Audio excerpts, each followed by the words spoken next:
نحمده ونصلي على رسوله الكريم أما بعد فأعوذ بالله من الشيطان الرجيم بسم الله الرحمن الرحيم رب اشرح لي صدري ويسر لي أمري واحلل عقدة من لساني يفقهوا قولي واجعلني وزيرا من أهلي اللهم فقهنا في الدين اللهم انفعنا بما علمتنا وعلمنا ما ينفعنا وزدنا علما رب هب لي حكما والحقني بالصالحين واجعل لي لسان صدق في الآخرين واجعلني من ورثة جنة النعيم اللهم إني أعوذ بك من علم لا ينفع ومن قلب لا يخشع ومن نفس لا تشفع ومن دعوة لا يستجاب لها اللهم إنا نسألك علما نافعا وعملا متقبلا ورزقا طيبا اللهم ألهمني رشدي وأعذني من شر نفسي آمين يا رب العالمين اللهم سبحانك لا علم لنا إلا ما علمتنا إنك أنت العليم الحكيم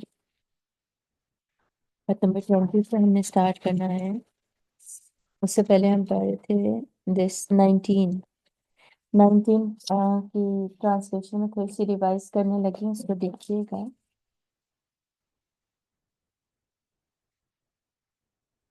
19 سے پہلے ہم نے 16 پڑھی تھی نا، اللذانی. اللذانی کا میں نے آپ کو بتایا تھا تسنیہ ہے اللذی کا، ٹھیک ہے. تو میل کا جو سیغہ ہوتا ہے، مذکر کا سیغہ، مذکر کا ہے نا یہ سیغہ،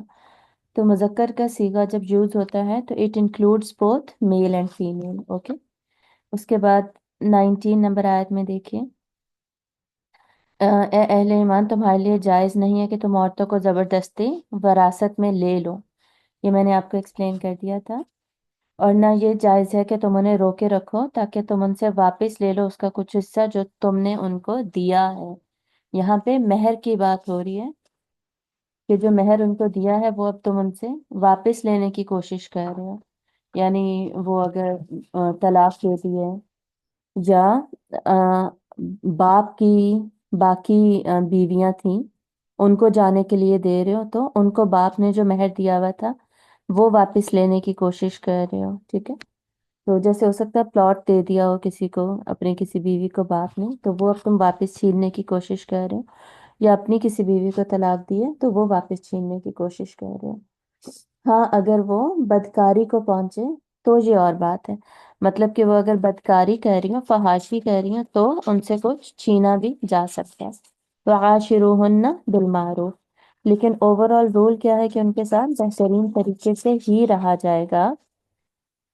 ان کے ساتھ ہمیشہ عورتوں کے ساتھ گزر بسر جو تم کرو اچھے طریقے سے کرو، نیکی سے کرو، خوش اسلوبی کے ساتھ کرو، اپنے اخلاق کا خیال رکھو. اور آگے ہم نے پڑھ لیا تھا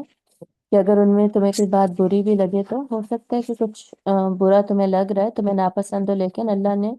ان میں باقی معاملات میں بہت زیادہ خیر رکھی ہوئی ہو، تو خیر پہ نظر رکھو اور برائی پہ نظر مت رکھو. آگے آیت نمبر اب 20 پہ ہم جا رہے ہیں. وَإِنْ أَرَدْتُمُ اسْتِبْدَالَ زَوْجٍ مَكَانَ زَوْجٍ وَآتَيْتُمْ إِحْدَاهُنَّ قِنْطَارًا فَلَا تَأْخُذُوا مِنْهُ شَيْئًا. اور اگر تم ارادہ کرو استبدال بدلنے کا، زوجن مکانہ زوجن، ایک بیوی کی جگہ پر دوسری بیوی، مطلب کہ پیچھے بات ہو رہی تھی نا کہ کوئی پسند نہیں ہے، تو اللہ تعالیٰ کہہ رہے ہیں کہ پھر بھی اگر اب تم یہ ارادہ کر لیتے ہو کہ ایک بیوی کی جگہ پر دوسری بیوی لے آؤ، مطلب ایک بیوی کو چھوڑ ہی دو اور اس کی جگہ دوسری بیوی لے کر آؤ، ایک کو طلاق دے دو اور دوسری شادی کرو. اور تم نے وآتیتم احداہن، اور تم دے چکے ہو ان میں سے ایک کو قنطارن، قنطار مطلب خزانہ، فلا تأخذوا منہ شیئا، تو نہ لو ان سے، منہ اس میں سے کچھ بھی، شیئن کچھ بھی، تو تم ان سے کچھ بھی واپس مت لو. مطلب کہ تم مہر کے طور پر انہیں خزانے بھی دے چکے ہو نا، اور مہر کے بعد اگر تحفوں میں بھی، ظاہر ہے مرد عورتوں کو عورت بھی مرد کو، لیکن یہاں پہ مردوں کی بات ہو رہی ہے، شادی کے بعد مہر دینا ہوتا ہے اور پھر تحفہ تحائف میں بھی ظاہر ہے بہت کچھ دیا جاتا ہے. تو وہ تم چاہے خزانوں میں بھی دیا ہے نا تم واپس نہیں لے سکتے، خصوصاً یہاں پر مہر کی بات ہو رہی ہے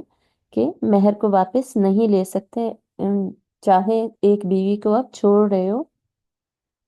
اتأخذونہ، کیا تم واپس لوگے، بہتان لگا کر، و اسم مبینہ، اور گناہ کی باتیں کر کے، تو کھلم کھلا گناہ کر کے تم کیا واپس لوگے، اور بہتان لگا کر تم واپس لوگے، مطلب کہ تم صرف مال واپس لینے کے لیے اتنے زیادہ گر جاؤ گے کہ تم اب عورت پہ الزام لگانے لگ جاؤ گے کہ اس نے تو یہ کیا تھا، اس نے تو وہ کیا تھا، تو یا اس کا تو فلاں کے ساتھ چکر ہے، تو میں تو اس سے اپنا مال واپس لے کے ہی ہٹوں گا، ہم نے سونا دیا ہوا تھا، ہم تو سونا واپس لیں گے ہی لیں گے۔ یا کھلم کھلا کوئی اور گناہ کر کے، کوئی اور گناہ کر کے مطلب سمجھے، عورت سے چھین کر، عورت کو گالیاں دے کے، ڈرا دھمکا کے اس سے چھین کر، یا اس کو مار پیٹ کے اس کو چھین کر اس سے چھین لے، یا پھر ویسے لوگ گنڈے وغیرہ بھیج دیتے ہیں اور عورت کے گھر والوں کو ڈراتے ہیں اور چیزیں چھین لیتے ہیں۔ یا پھر کبھی کبھی ایسا ہوتا ہے کہ طلاق دے زبردستی رکھا ہوا ہوتا ہے، یا جیسے اس طرح کے بھی کیسز ہوتے ہیں کہ جی بیوی کو والدین کے گھر بھیج دیا اور اب طلاق بھی نہیں دے رہے کہ جب تک تم مہر نہیں معاف کرو گی نا تو میں طلاق نہیں دوں گا تمہیں، لے کر بھی نہیں جاؤں گا، طلاق بھی نہیں دوں گا، لٹکی رہو تم۔ اس طرح کے کتنے کیسز ہوتے ہیں ہماری سوسائٹی میں۔ تو اس طرح یہ بات ہو رہی ہے کہ تم اتنے گر جاؤ گے کہ تم اب کوئی نہ کوئی گناہ کر کے یا بہتان لگا کر، الزام لگا کر تم مہر واپس لینے کی کوشش کرو گے، اور یہ سارا کچھ کرو گے صرف اس وجہ سے کہ تم مہر واپس لے سکو۔ تو ہمیں پتہ ہے یہ سارا کچھ ہوتا ہے ہماری سوسائٹیز میں، یہ سب مہر کے لیے، تو یہ سب ہماری سوسائٹیز میں بھی ہو رہا ہوتا ہے۔ جب شوہر طلاق دیتا ہے نا تو مہر واپس نہیں وہ لے سکتا، وہ عورت کا ہی حق ہوتا ہے۔ ہاں البتہ عورت جب یہ نکاح ختم کرنے کی بات کرتی ہے نا، عورت چاہتی ہے کہ نکاح ختم، اور وہ خلا لینا چاہتی ہے، چاہے وہ خلا کے لیے زبردستی کہے یا وہ نکاح کو توڑنے کی زبردستی بات کرے، دونوں چیزیں میں سے کوئی بھی۔ خلا میں بیسکلی کیا ہوتا ہے، وہ طلاق ڈیمانڈ کرتی ہے، مانگتی ہے، دیتا شوہر ہی ہے۔ یہ جو عدالت ہوتی ہے یہ طلاق نہیں دے سکتی، ٹھیک ہے؟ عورت طلاق مانگ رہی ہے لیکن دینے والا شوہر ہی ہوگا، شوہر کو کنونس کیا جائے گا وہ طلاق دے گا۔ جیسے آپ صلی اللہ علیہ وسلم کے زمانے میں بھی جن صحابیہ نے سب سے پہلے جن کا ہمیں خلا لینے کا کیس پتہ چلتا ہے، جنہوں نے خلا لی تھی، تو ان کا کیا کیس تھا، ان کی شادی ہوگی تھی، انہوں نے پہلے شاید شوہر کو نہیں دیکھا یا اتنے دھیان سے نہیں دیکھا، جو بھی ہمیں نہیں پتا، پر انہوں نے پھر آپ صلی اللہ علیہ وسلم سے بات کی کہ یا رسول اللہ اگلے ہی دن کہ میں اس کے ساتھ نہیں رہ سکتی، آپ کو پتہ ہے کہ میں مدینہ کی خوبصورت عورتوں میں سے ایک ہوں، اور میرا شوہر تو بالکل کچھ میرے مقابلے میں کچھ بھی نہیں ہے، تو ساری زندگی مجھے یہ احساس ہی رہے گا میں نہیں رہ سکتی۔ تو آپ صلی اللہ علیہ وسلم نے ان کے شوہر کو بلا کے کہا تھا کہ جب یہ نہیں رہنا چاہتی تو چھوڑ دو اس کو۔ تو پھر آپ نے صحابی کو کہا تھا کہ اب تم ڈیورس دے دو، تو انہوں نے ڈیورس دے دی تھی۔ آپ صلی اللہ علیہ وسلم نے ایز اے عدالت یا ایز اے قاضی یہ نہیں کہا تھا کہ ٹھیک ہے تمہاری ڈیورس ہو گئی، اس کی طرف سے تمہاری ڈیورس ہو گئی، اور ان کو بھی کہا، ہم شوہر کو کہا کہ ٹھیک ہے اب تم جاؤ، اور بیوی ٹھیک ہے تم اب جاؤ، تم لوگوں کی ڈیورس ہو گئی۔ یہ کام نہیں کر سکتی عدالت، ٹھیک ہے؟ کوئی بھی بڑا، کوئی بھی تیسرا یہ کام نہیں کر سکتا۔ جو لوگ خلا عدالت کے تھرو لیتے ہیں نا، کہ شوہر آیا ہی نہیں ہے، شوہر حاضر ہی نہیں ہو رہا، شوہر طلاق دے ہی نہیں رہا کہ میں نہیں دوں گا، کسی بھی وجہ سے، چاہے زبردستی کہہ رہا ہے، عدالت نہیں کہہ سکتی کہ جی ٹھیک ہے ہم طلاق کے کاغذ آپ کو پکڑا دیتے ہیں، ہو گئی آپ کی طلاق۔ تو یہ خلا کا غلط طریقہ ہے۔ خلا میں اصل میں شوہر کو کنونس کرنا کہ وہ اب طلاق دے، پیپرز پہ سائن کرے، یہ ضروری ہوتا ہے، ایسے طلاق ہوتی ہے۔ اور دوسرا جو ہوتا ہے نا نکاح کو قطع کر دینا، نکاح کو توڑ دینا، وہ بیسکلی ہوتا ہے کہ جب عورت پہ اتنا ظلم و ستم ہو رہا ہو، وہ عدالت کے پاس جائے اور عدالت میں شوہر پھر نہ حاضر ہو، نہ دے، تو عورت اس وقت عورت کی عدالت اس وقت عورت کو طلاق کی ڈگری دے سکتی ہے۔ لیکن وہ ایکسٹریم کیسز میں بات ہو رہی ہے، آج کل جو خلا والے گیم چلائی ہوئے لوگوں نے، وہ البتہ غلط ہی ہے۔ کسی بھی بات پر جا کر عدالت اٹھ کر دے دے اور شوہر سے پوچھے بھی نہ، کوئی بات بھی نہ ہو، تو یہ سب ٹھیک نہیں ہے۔ اس میں نکاح کو قطع کرنے کے لیے عورت پہلے ام، بتائے گی، پروف کرے گی کہ جی ہاں یہ ظالم ہے، یا یہ خرچہ نہیں دے رہا، یا یہ کمی ہے، جو کہ صحیح ظلم والی باتیں ہوتی ہیں وہی ساری ہیں، اور پھر شوہر نہیں آ رہا طلاق دینے، تو پھر عدالت جو ہے اس نکاح کو ختم کر سکتی ہے، ٹھیک ہے۔ یہ تین چیزیں ہوتی ہیں بیسکلی۔ جو لاسٹ ٹو ہے نا، خلا یا پھر نکاح کو بالکل توڑ دینا، یہ جو دونوں باتیں ہیں ان دونوں میں مہر اور جو ہے نا شوہر پہ پھر لازم نہیں ہوتا کہ وہ دے، اور عورت یہ کر سکتی ہے کہ عورت بھی یہ لالچ شوہر کو دے سکتی ہے کہ ٹھیک ہے میں تمہیں مہر واپس کروں گی، تم مجھے طلاق دے دو۔ تو عورت نے بیسکلی مہر واپس ہی کرنا ہوتا ہے ان دونوں سچویشنز میں، لیکن جب خود مرد طلاق دے رہا ہے تب وہ مہر نہ مانگے گا اور نہ ہی اس کو واپس کیا جائے گا، ٹھیک ہے۔ تو یہاں پر وہ والی سچویشن ہی بات ہو رہی ہے، وَكَيْفَ تَأْخُذُونَهُ، اور کیسے تم واپس لے سکتے ہو اس کو۔ یہ یعنی اللہ تعالیٰ مرد کو ڈانٹ رہے ہیں کہ یہ تم واپس مہر واپس، اتنی گندی حرکت، گری ہوئی حرکت تم کر بھی کیسے سکتے ہو۔ وَقَدْ أَفْضَى بَعْضُكُمْ إِلَى بَعْضٍ، حالانکہ تم صحبت اختیار کر چکے ہو بعض تمہارے بعض کے ساتھ، مطلب یہ کہ تم لوگ میاں بیوی بن کر آپس میں ایک ریلیشن شپ قائم کر چکے ہو، ایک دوسرے کے ساتھ رہ چکے ہو، دنیاوی طور پر جو انتہائی قریبی تعلق ہوتا ہے وہ تم لوگ گزار چکے ہو، تو اب تمہیں شرم نہیں آئے گی واپس مانگتے ہوئے مہر؟ تو کس منہ سے تم مہر واپس مانگتے ہو؟ وَأَخَذْنَا مِنْكُمْ مِيثَاقًا غَلِيظًا، وَأَخَذْنَا اور لیا تھا، منکم تم دونوں میں، یعنی ہو چکا تھا تم دونوں میں، میثاقاً غلیظا، میثاق عہد کو کہتے ہیں،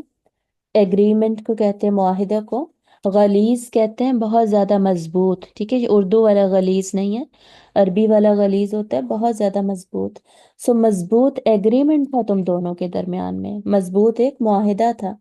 کس کو کہا جا رہا ہے؟ نکاح کو۔ نکاح کو اللہ تعالیٰ نے قرآن مجید میں میثاقاً غلیظہ کہا ہے، کسی اور کسی بھی اور ایگریمنٹ کے لیے اللہ تعالیٰ نے یہ ورڈ یوز نہیں کیا۔ تو اس سے ہمیں پتہ چلتا ہے نکاح حالانکہ سائن کرتے ہیں، بس ہم لوگ پیپرز پہ سائن کر دیتے ہیں، سائن نہ بھی کریں تو گواہوں کی موجودگی میں قول و اقرار کرنے کا نام صرف نکاح ہے۔ گواہ ہونے ضروری ہیں، عورت کا ولی ہونا ضروری ہے اگر وہ متعلقہ یا بیوہ نہیں ہے، اور پھر قول و اقرار کروانا تو نکاح ہو جاتا ہے۔ تو وہ صرف اس طرح بولنے سے چار لوگوں کے سامنے، دیٹ از پختہ ترین عہد، یہ اللہ تعالیٰ بتا رہے اتنا پختہ معاہدہ ہو گیا تم دونوں کے درمیان میں۔ اس سے نکاح کا جو معاہدہ ہے نا اس کی اہمیت کا پتہ چل رہا ہے۔ تو یہاں سے آپ کو یہ بھی پتہ چل گیا کہ نکاح کیا ہے۔ اب نکاح ایک معاہدہ ہوتا ہے دو لوگوں کے درمیان، ایک ایگریمنٹ ہے دو لوگوں کے درمیان۔ اب میرے اور میرے کسی بھی دو پارٹیز میں جب بھی ایگریمنٹ ہوتا ہے تو کیا ہوتا ہے؟ ایک پارٹی کے رائٹس ہیں تو دوسری پارٹی کی رسپانسبلٹیز ہیں، ٹھیک ہے۔ اسی طرح دوسری پارٹی کے اگر رائٹس ہیں تو فرسٹ پارٹی کی رسپانسبلٹیز ہیں۔ تو سمجھنے کی بات یہ ہے کہ نکاح کو صرف ایک رومانٹک بانڈ مت سمجھا کریں، بلکہ ایک معاہدہ سمجھے جو کہ اللہ نے قرآن میں جس کا ذکر کیا ہوا ہے، جو کہ اس کو سمجھا ہے، اور اس کو ایسے سمجھے کہ اب آپ دونوں کی ایک دوسرے کی طرف رائٹس اینڈ رسپانسبلٹیز ہیں، وہ دینی ہے، وہ پوری کرنی ہے۔ نکاح کے بعد زندگی چینج ہوتی ہی ہے، ایک نیا انسان اب ایڈ ہوا ہے تو اس کی ذمہ داریاں پورا کرنی ہوں گی، اور وہ عورت کی طرف بھی ہے، مرد کی طرف بھی ہے۔ اب یہ نخرے کرنا کہ نہیں جی میں تو کچن میں ہی نہیں جا سکتی، میں تو اب کھانا ہی نہیں بنا سکتی، یا مرد بہت سارے مرد نخرے کر رہے ہوتے ہیں جی میں نہیں خرچہ اٹھا سکتا، نہیں جی میں نہیں تمہیں ٹائم نہیں دے سکتا، میں نے تو دوستوں کے ساتھ ہی بیٹھنا ہے، دوستوں کے ساتھ ہی آفس سے واپسی پہ دوست سارے ٹائم دوستوں کے ساتھ، بس سونے کے لیے گھر آنا۔ تو اس طرح کے جو مسئلے مسائل ہوتے ہیں، لوگ نکاح کر لیتے ہیں لیکن اپنے اس ایگریمنٹ کی ریکوائرمنٹس کو نہیں سمجھتے، اور پھر مسئلے مسائل میں پڑتے ہیں، ٹھیک ہے۔ تو یہ شروع سے یہ بات سمجھنی چاہیے کہ نکاح ہے کیا چیز، اور پھر اس کو آگے لے کر چلنا چاہیے۔ Otherwise if you do not understand it, then this is a recipe for failure. وَلَا تَنْكِحُوا مَا نَكَحَ آبَاؤُكُم مِّنَ النِّسَاءِ، اور نہ تم نکاح کرو ما نکح آباؤکم، جس سے نکاح کر چکے تمہارے والد، من نسائی عورتوں میں سے، الا ما قد سلف، الا مگر ما جو قد یقیناً سلف گزر چکا، تو جو گزر چکا ہے اس کا کوئی مسئلہ نہیں ہے، وہ تو ہو چکا، یعنی جو گزر چکا سو گزر چکا، جو ہو چکا اب اس کو اگنور کرو، آئندہ تم یہ نہیں کرو گے کہ اپنے باپ کی بیویوں کے ساتھ نکاح کرو۔ مطلب ایک تو سگی ماں ہوتی ہے نا، سگی ماں کے ساتھ ساتھ جو سوتیلی مائیں ہیں، اگر صرف ان کا مہر واپس لینے کے لیے یا ان کو باندھے رکھنے کے لیے کہ جی مہر واپس نہ بھی لینا ہو نا، پھر بھی انہیں روکے رکھنا کہ جی جو بھی باپ نے مہر دیا تھا وہ باہر نہ چلا جائے، اب یہ چلی گئی تو وہ ساتھ گیا نا،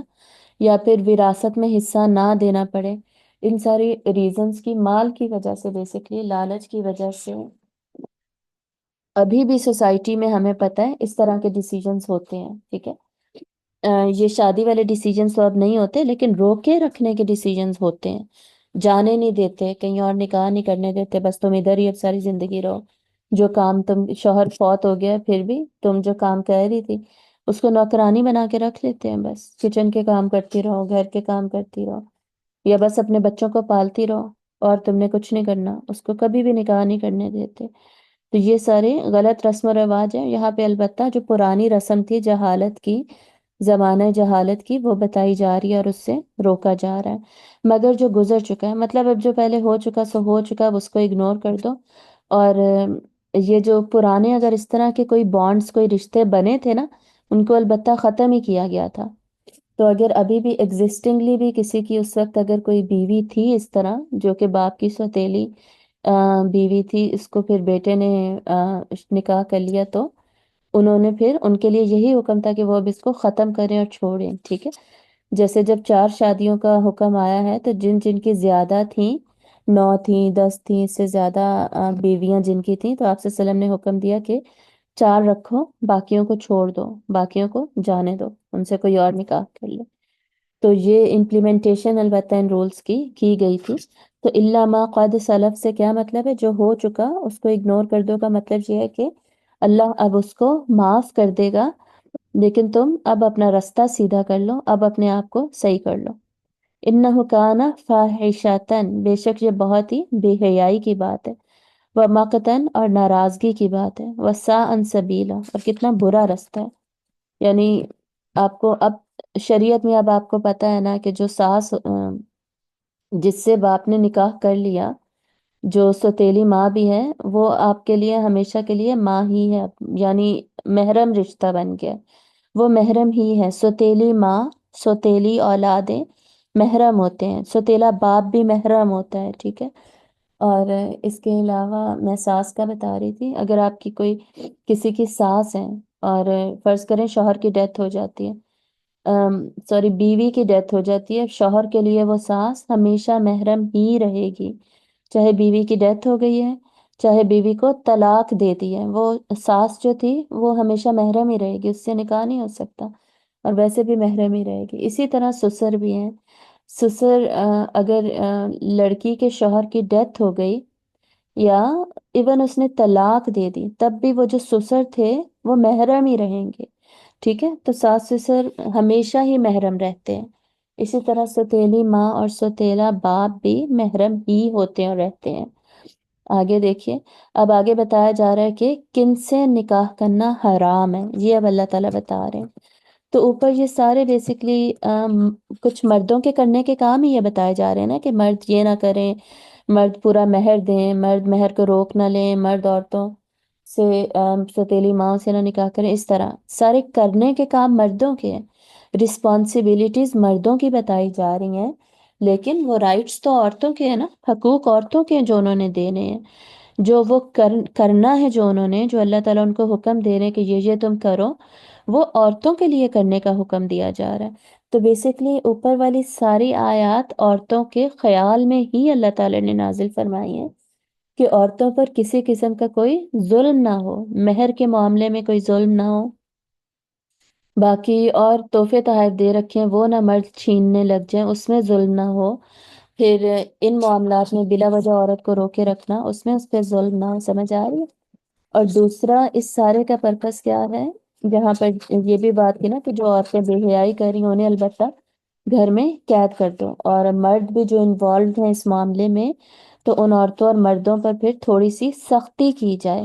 سوسائٹی کے اکارڈنگلی، یعنی اتنی سختی کی جائے کہ وہ رک جائیں، وہ یہ کام چھوڑ دیں۔ یہ گرل فرینڈ بوائے فرینڈ والے چکروں کی بات تھی۔ اس طرح کی کوئی بات سامنے آ جاتی ہے تو گھر میں بند کر دیا جائے عورت کو، اور دوسری طرف مرد اور عورت، مرد کو بھی کوئی نہ کوئی سزا دی جائے، اور عورت کو پھر مزید اس پر بھی سختی کی جائے کہ یہ کام وہ دوبارہ نہ کریں۔ تو یہ سارے بیسکلی بے حیائی کے اگینسٹ جو رولز ہیں، اور آگے بھی اب اس آیت میں، اس لمبی آیت میں جو حرمت بتائی جا رہی ہے، اس سب کا پرپس کیا ہے کہ جو سوسائٹی اسٹیبلش کی تھی نا، ہم نے پہلی آیت پڑھی تھی نا، پہلی آیت میں کیا بات ہوئی تھی کہ اللہ تعالیٰ نے آدم کو بنایا علیہ السلام، اور ان سے اللہ تعالیٰ نے حوا سلام علیہا کو بنایا، اور پھر ان کی اولادیں بنائی، اور وہاں سے وہ پھیلتے گئے الٹیمیٹلی پہلے ایک میاں بیوی کا رشتہ بنا، پھر ایک گھر بنا، اس گھر سے پھر بہن بھائیوں کے خاندان بنے، اور اس طرح خاندان پھیلتے گئے تو نیبرہڈ بنا، جو ارد گرد ہمسائیگی وغیرہ ہوتی ہے، محلے بنے، محلوں سے پھر ڈفرینٹ سوسائٹیز بنی، کمیونٹیز بنی، سوسائٹیز مل کے نیشنز بنے، پورا یہ پروونسز بنے، نیشنز بنے، کنٹریز بنی، اور کنٹریز کے بعد کانٹیننٹس بنے، اور اس طرح پوری دنیا میں اس طرح لوگ پھیل گئے۔ تو اب یہ رولز اگر نہیں بتائے جائیں گے تو سوسائٹی میں اوور آل بے حیائی پھیل سکتی ہے، ٹھیک ہے؟ تو سوسائٹی اصل میں اس پوری صورت میں سوسائٹی کی بات ہو رہی ہے نا، سوسائٹی کے ڈفرینٹ ایلیمنٹس کا خیال رکھا جا رہا ہے، خصوصاً weak entities of the society, جس میں ہم نے یتیم کے بارے میں پڑھ لیا، کچھ ہم نے مسکین کے بارے میں پڑھ لیا کہ ان کو جھڑکو مت اگر وہ وراثت کی تقسیم پر آ جاتے ہیں، پھر ہم نے عورتوں کی وراثت پڑھ لی، پھر عورتوں کے یہاں مہر کی حفاظت کی باتیں پڑھ لی، ایٹسٹرا ڈفرینٹ چیزیں۔ تو اب یہ جو اس طرح کی آیات ہیں، یہ کس لیے ہیں کہ اسی سوسائٹی میں سب کے رائٹس تو دے رہے ہو، ساتھ ساتھ یہ بھی خیال رکھنا ہے کہ بے حیائی والا کوئی کام نہیں کرنا، بے حیائی نہیں پھیلنی چاہیے۔ اگر بے حیائی پھیل جائے تو وہی سوسائٹی کی کیا ہے؟ موت ہے وہ سوسائٹی کی۔ حیا ہی میں خیر ہے، ٹھیک ہے؟ آپ صلی اللہ علیہ وسلم نے کیا فرمایا ہے کہ حیا ساری کی ساری ہی خیر ہے، ٹھیک ہے؟ اس میں ساری کی ساری میں بھلائی ہے۔ اور آپ صلی اللہ علیہ وسلم نے فرمایا کہ حیا جتنی بھی ہو نا، جتنی زیادہ ہو کسی میں،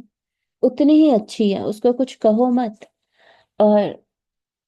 یہ جو حسن اخلاق پہ کتاب ہے نا، میں نے بہت دفعہ ریکمینڈ کی ہے، الہدا پبلیکیشنز کی جو حسن اخلاق کے اوپر بک ہے، وہ ضرور لے لیجیے۔ اس میں یہ حیا کے ٹاپک پہ نا یہ ساری احادیث اکٹھی مینشنڈ، اور باقی بھی اخلاق سے ریلیٹڈ جتنے بھی معاملات ہیں نا، جو اخلاق کے ٹاپک میں چیزیں آتی ہیں، ان سب سے ریلیٹڈ احادیث کی کلیکشن ہے، بہت ہی خوبصورت بک ہے، one of the best books I know, وہ اس میں سے وہ کتاب ہے، 100 روپیز تک کی ہوتی ہے، مہنگی بھی نہیں ہوتی۔ تو اس میں ہمیں حیا سے ریلیٹڈ اتنی حدیثیں مل جاتی ہیں، اور آپ صلی اللہ علیہ وسلم نے فرمایا کہ اگر تم میں حیا نہیں رہی نا تو جو مرضی کرتے پھرو، کوئی تم سے پوچھنے کی ہمیں ضرورت ہی نہیں ہے،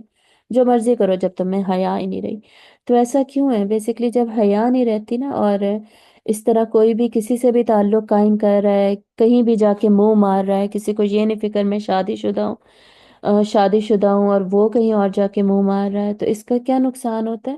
نسلیں تباہ ہو رہی ہوتی ہیں پھر، یعنی کسی کی اولاد کون سی ہو رہی ہے، کون کس کا بچہ ہے، پتہ ہی نہیں چلے گا۔ جیسے اب ویسٹ میں ہے، پتہ ہی نہیں ہے باپ کون ہے، ٹھیک ہے؟ پھر مائیں جو ہے وہ بچے پیدا کر کے پھینک کے چلی جاتی ہیں، ادھر ادھر دے دیتی ہیں، کتنے زیادہ فاسٹر چلڈرن ہیں وہاں پر۔ اب کسی کا بچہ، اس کے والدین نے اس کو پالنے میں کوئی مسئلہ نہیں ہے، لیکن اب پتہ نہیں کتنے لوگ ہیں جن کا کون کون باپ ہوں گے، کہ ان کے آپس میں شادیاں نہ ہو گئی ہوں، اس طرح کے مسئلے مسائل نہ۔ تو ساری سوسائٹی ایسے کوئی ڈیمارکیشن نہیں رہتی، نسل ساری خراب ہو جاتی ہے، تباہ ہو جاتی ہے۔ اور جو چاہتا ہے نا کہ اس کی نسلوں میں، ہم نے بات کی تھی ادھر جو زیادہ شادیوں والی بات کی تھی، وہاں پہ ہم نے جینڈر ڈائیورسٹی کی بات کی تھی نا، تو جینڈر پیورٹی بھی ایک جینڈر بات کریں، سوری جینیٹک ڈائیورسٹی کی بات کی تھی، سوری جینڈر نہیں، جینیٹک ڈائیورسٹی کی بات کی تھی۔ تو ایک